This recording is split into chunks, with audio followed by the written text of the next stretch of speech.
A question I've been seeing online a lot, and it's a tough one. It's a tough one. And I obviously have some biases just as being an automotive sales professional that kind of inform my thinking here, but I really am approaching this from a more customer centric approach.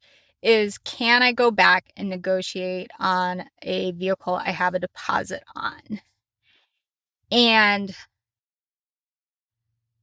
a deposit on a vehicle is supposed to be structured terms and an agreement and an understanding that when this car arrives, you're paying this price, if there are installs or adjusted market, that this is the whole package. And we as a dealership are committing to removing the vehicle from the market for other people to even consider buying on your behalf because you are putting some money down and a commitment via your deposit to move forward with the purchase under that structure and those terms when the vehicle arrives.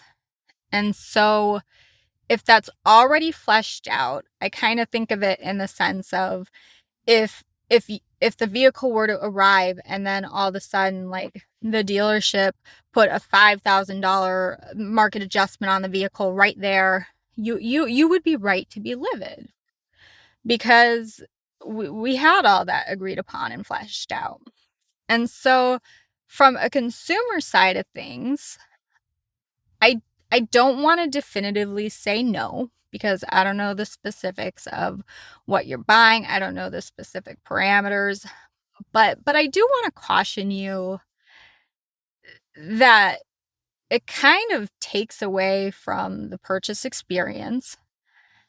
It sort of sets you up for a lot of frustration because the reality is the majority of us, we don't want to be told no, right? And even if we think that we don't have that expectation, we kind of feel a little bit of like, really? How come, $250 is only, and it kind of creates that. And people always cite the thing they hate the most about the dealership experience is the back and forth and how much time it takes. And so when you already have things kind of determined and you already have them fleshed out and they're already like there's an understanding there, trying to go back and create like this prolonged experience and this whole back and forth, I'd kind of argue that you're doing yourself a bit of a disservice. And there's always the chime in of like, well, the worst they can do is say no.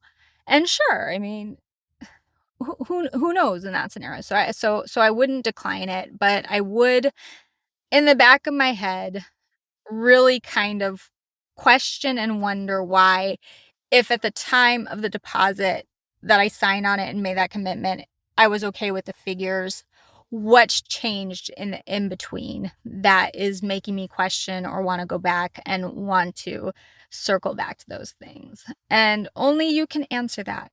And a phone call to your sales consultant, if there's potentially like dealer installed options or something, just to kind of get a status or an understanding. I suppose there's no harm in it, but I will say, like on my end, when I'm positioned to say, well, we have somebody who is potentially willing to pay significantly more for the vehicle, but we've pulled it off on your behalf. It just makes things a little bit stickier when you can keep things a little bit simpler.